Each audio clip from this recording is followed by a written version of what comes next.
Hello friends, പുതിയൊരു വീഡിയോയിലേക്ക് എല്ലാവർക്കും സ്വാഗതം. ഇന്നത്തെ വീഡിയോയിൽ നമ്മൾ ഗീവ് അവേ വിന്നേഴ്സിന് പ്രൈസ് കൊറിയർ അയക്കുന്ന പാക്ക് ചെയ്യുന്ന കൊറിയർ അയക്കുന്ന ഒരു വീഡിയോ ആണ് ചെയ്യുന്നത്. പിന്നെ ഇവിടെ ഒരു കാര്യം ഉണ്ടായി, നമ്മുടെ സെക്കൻഡ് പ്രൈസ് വിന്നറിന് വേണ്ടി നമ്മൾ ഒരാഴ്ച വെയിറ്റ് ചെയ്ത് ആളിതുവരെ നമുക്ക് റിപ്പോർട്ട് ചെയ്തില്ല.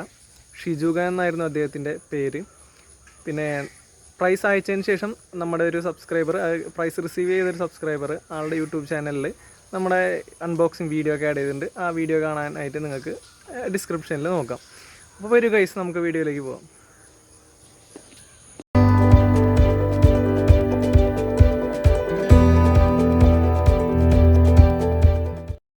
ദിവസം ഫുഡ് കൊടുക്കാണ്ട് കണ്ടീഷൻ ചെയ്യുന്ന ഫിഷുകളെ നമ്മൾ എടുക്കുകയാണ്. ഫസ്റ്റ് പ്രൈസ് തേർഡ് പ്രൈസ് മാത്രമേ ഉള്ളൂ. ഞാൻ പറഞ്ഞ പോലെ ഫിഷിനൊക്കെ നമുക്ക് കാണിച്ചു തരാം. ഗോൾഡൻ ടെമ്പോര ഒരു പെയറുണ്ട്. അതുപോലെ തന്നെ തേർഡ് പ്രൈസ് ആയിട്ടുള്ള OHMൻ്റെ ഒരു പെയറും ഫുൾ റെഡ്. കവറിൽ നമ്മൾ മെല്ലെ വെള്ളം ഒഴിച്ചു കൊടുക്കാം. ആവശ്യത്തിനുള്ള വെള്ളം മതി. വെള്ളം അധികം ആവാൻ പാടില്ല, പക്ഷേ ആവശ്യത്തിന് വേണം താനും. വെള്ളം അധികമായി കഴിഞ്ഞാൽ കൊറിയർ ചാർജ് അതിൽ വ്യത്യാസം വരും. 1 കിലോത്തിൽ കൂടുതലായി കഴിഞ്ഞാൽ അപ്പോൾ നമ്മളെ കസ്റ്റമേഴ്സിന് ബുദ്ധിമുട്ടാവും. ഇതിപ്പോൾ ഞാൻ ഗീവ് വിന്നേഴ്സിനാണ് അയക്കുന്നത്. എന്നാലും ഈ ഒരു ലെവലാണ് ഞാൻ ലാസ്റ്റ് പറഞ്ഞുതരാം, ലെവൽ എങ്ങനെയാണ് വേണ്ടതെന്നുള്ളത്. പിന്നെ കറക്റ്റായിട്ട് ഓപ്പോസിറ്റ് ക്രോസ് ചെയ്ത് വെച്ചിട്ട് മടക്കിയിട്ട് നന്നായി തിരിച്ച് ടൈറ്റ് ആക്കുക. നല്ല ടൈറ്റ് ആയിരിക്കണം.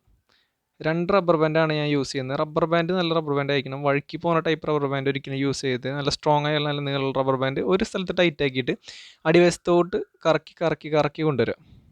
കറക്റ്റായിട്ട് കറക്കി കൊണ്ടുവരിക. അപ്പോൾ വീണ്ടും നമ്മുടെ കവർ നല്ല ടൈറ്റായിട്ട് തന്നെ ഇരുന്നോളും. അങ്ങനെ കറക്കി കറക്കി ഒരു പരിവാകുമ്പോൾ 2 കെട്ട് അവിടെ ഇടുക. 2-3 കെട്ടിട്ട് പിന്നെ ആ നീണ്ടു നിൽക്കുന്ന സംഭവം നമ്മൾ മടക്കി വെച്ചിട്ട് 2 തിരിയും കൂടി തിരിക്കുക. ഞാൻ നേരത്തെ പറഞ്ഞ വാട്ടർ ലെവൽ മിനിമം എത്ര വേണമെന്ന് കാണിച്ചു തരാം. അതായത് നമ്മൾ ഹൊറിസോണ്ടലായിട്ട് ചെരിച്ച് പിടിച്ചാലും ഫിഷിന് കുഴപ്പമില്ലാത്ത രീതിയിൽ നീന്താനുള്ള ഒരു മിനിമം വെള്ളം, അത്രയും വെള്ളമാണ് നമുക്ക് വേണ്ടത്. കൂടി കഴിഞ്ഞാലും പ്രശ്നമില്ല. ഇനി നമ്മൾ ഡബിൾ പാക്കിംഗ് ആണ് ചെയ്യാൻ ഉദ്ദേശിക്കുന്നത്. അതിനായിട്ട് നമ്മൾ മറ്റൊരു കവർ എടുത്തിട്ട് ഇതിൻ്റെ മേലെ വെച്ചിട്ട് തീരെ എയറില്ലാത്ത രീതിയിൽ ചെയ്യുകയാണെങ്കിൽ പെട്ടെന്ന് കയറിപ്പോവും. അതിങ്ങനെ താഴ്ത്തിയാൽ മതി. ചിലർക്ക് ഇത് ബുദ്ധിമുട്ടായിരിക്കും. എനിക്ക് ചെയ്ത് പ്രാക്ടീസിലുകൊണ്ട് പെട്ടെന്ന് പറ്റും. എന്നിട്ട് എക്സസ് ആയിട്ട് വരുന്ന എയർ നമ്മൾ പ്രസ് ചെയ്ത് കളഞ്ഞാൽ മതി. ഈസി ആയിട്ട് തന്നെ നമുക്ക് സാധിക്കും. 3x12 ഇഞ്ചിൻ്റെ കവറാണ് ഞാൻ എടുത്തിരിക്കുന്നത്. അതുകൊണ്ടാണ് ഒരു പീസ് ഫിഷ് നന്നായി കൊള്ളുന്ന ഒരു കവറാണത്. അതല്ല ഒരു പെയറൊക്കെ ആണെന്നുണ്ടെങ്കിൽ, ഫൈറ്റർ പെയർ ആയിട്ട് പറ്റില്ല, ഗപ്പിയൊക്കെ ഒരു പെയർ ആണെന്നുണ്ടെങ്കിൽ നിങ്ങൾക്ക് 4x12 കവർ എടുക്കാം. റബ്ബർ ബാൻഡ് നേരത്തെ പോലെ തന്നെ ടൈറ്റായിട്ട് താഴോട്ട് ചുറ്റി ചുറ്റി നേർച്ച ചെയ്ത പോലെ തന്നെ ചെയ്യാം. തുടക്കക്കാർക്ക് ഒരു സംശയം ഉണ്ടാവും, ഈ ഫിഷ് എത്ര നാളെ ഇരിക്കുന്നുള്ളത്. നിങ്ങൾ വിഷമിക്കേണ്ട. 4-5 ദിവസം വരെ ഞാൻ അയച്ചിട്ട് ഇരുന്നിട്ടുണ്ട് ഫിഷ് ഒന്നും പറ്റാണ്ട്. അതുകൊണ്ട് എക്സ്ട്രാ ഓക്സിജൻ ഒന്നും കൊടുക്കേണ്ട കാര്യമില്ല. ഈ സാധാ എയർ തന്നെ മതി. അതുകൊണ്ട് യാതൊരു വിഷയമില്ല.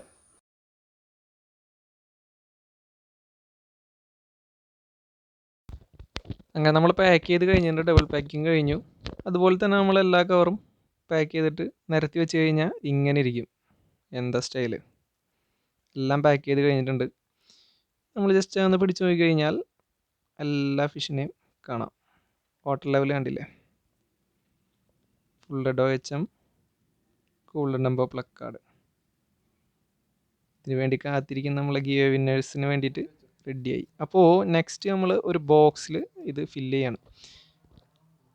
ഇങ്ങനത്തെ ബോക്സുകൾ നമുക്ക് കടകളിലൊക്കെ കിട്ടുന്നുണ്ട്. അല്ലാന്നുണ്ടെങ്കിൽ പിന്നെ ചെരുപ്പിൻ്റെ ബോക്സൊക്കെ ചോദിച്ച് വെച്ചാലും അവർ തരും. പൈസ ഒന്നും വേണ്ടി വരില്ല.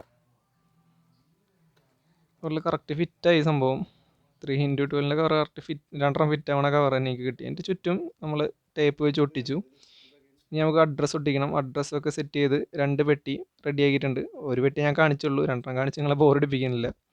അതുപോലെ നമ്മൾ എല്ലാ വശത്തും ലൈഫ് ഫിഷ് എന്ന് എഴുതിയിട്ടുണ്ട്. ലൈഫ് ഫിഷ് ആകുമ്പോൾ എഴുതുകയാണെങ്കിൽ അവർ കൂടുതൽ കെയർ കൊടുത്തോളും. അങ്ങനെ നമ്മൾ അവസാനം കൊറിയർ ഓഫീസിലേക്ക് പോയി. ഇവിടെ ചേട്ടൻ സ്പീഡ് ആൻഡ് സേഫ് കൊറിയറിലാണ് നമ്മൾ പോയത്. ചേട്ടൻ കാര്യങ്ങളൊക്കെ നോക്കി അഡ്രസ്സ് എല്ലാം എഴുതിയെടുക്കുന്നുണ്ട്. ഇനി കറക്റ്റായിട്ട് പിറ്റേ ദിവസം തന്നെ സാധനം കിട്ടി. പിറ്റേ ദിവസം അതിൻ്റെ പിറ്റേ ദിവസം 2 പേർക്കും 2 ദിവസം മാറി മാറിയാണ് കിട്ടിയത്. അങ്ങനെ അവർ നമുക്ക് സ്ലിപ്പും തന്നു. ഇത് വെച്ച് ട്രാക്ക് ചെയ്യാം. അങ്ങനെ മച്ചന്മാരെ നമ്മൾ പ്രൈസ് എല്ലാം അയച്ചു കൊടുത്ത് വിന്നേഴ്സിന് പ്രൈസ് കിട്ടി. 2 ദിവസത്തിനുള്ളിൽ തന്നെ പ്രൈസ് കിട്ടി. കണ്ണൂർക്കായിരുന്നു അയച്ചത്. ചാർജ് 50 രൂപയാണ് വന്നത്. അത് നമുക്ക് പരിചയമുള്ള ചേട്ടനായതുകൊണ്ട് റേറ്റ് അഡ്ജസ്റ്റ് ചെയ്യാവുന്നതാണ്. ചെറിയ പെട്ടിയാണ്ടാണ്, കിലോ അനുസരിച്ചാണ് അതിൻ്റെ റേറ്റും കാര്യങ്ങളെല്ലാം വരുന്നത്. അങ്ങനെ ഗീവ് വിന്നേഴ്സ് നല്ല ഹാപ്പി ആയിരുന്നു. അപ്പോൾ ഗൈസ്, നിങ്ങൾക്ക് എന്തെങ്കിലും സംശയം ഈ കൊറിയർ അയക്കുന്നതിനെ പറ്റിയോ എന്തെങ്കിലും ഉണ്ടെങ്കിൽ എന്നോട് ചോദിക്കാം. ഞാൻ 150-ന് കൂടുതൽ കൊറിയർ അയച്ചിട്ടുണ്ട്. നമ്മൾ സാധാരണ സെലക്ട് ചെയ്യൽ ST കൊറിയറും സ്പീഡ് ആൻഡ് സേഫ് കൊറിയറുമാണ്. അതാവുമ്പോൾ 2 ദിവസത്തിനുള്ളിൽ തന്നെ സാധനം കിട്ടും. നമ്മൾ ഹാപ്പി, കസ്റ്റമേഴ്സും ഹാപ്പി. പോകാൻ വരട്ടെ, ഒരു കാര്യം പറയാൻ വിട്ടുപോയി. നമ്മളെ ചാനൽ സബ്സ്ക്രൈബ് ചെയ്യാത്ത സുഹൃത്തുക്കളുണ്ടെങ്കിൽ പ്ലീസ് നമ്മളെ ചാനൽ സബ്സ്ക്രൈബ് ചെയ്ത് സപ്പോർട്ട് ചെയ്യുക. നല്ല നല്ല വീഡിയോകളും നല്ല കണ്ടൻസുമായി നമ്മളെ ചാനൽ ഇനിയും മുമ്പോട്ട് പോകുന്നതായിരിക്കും. ഫാം വീഡിയോ ഒക്കെ നമ്മൾ എടുക്കാനായിട്ട് പ്ലാൻ ചെയ്യുന്നുണ്ട്. അപ്പോൾ ശരി ഗൈസ്, ബൈ.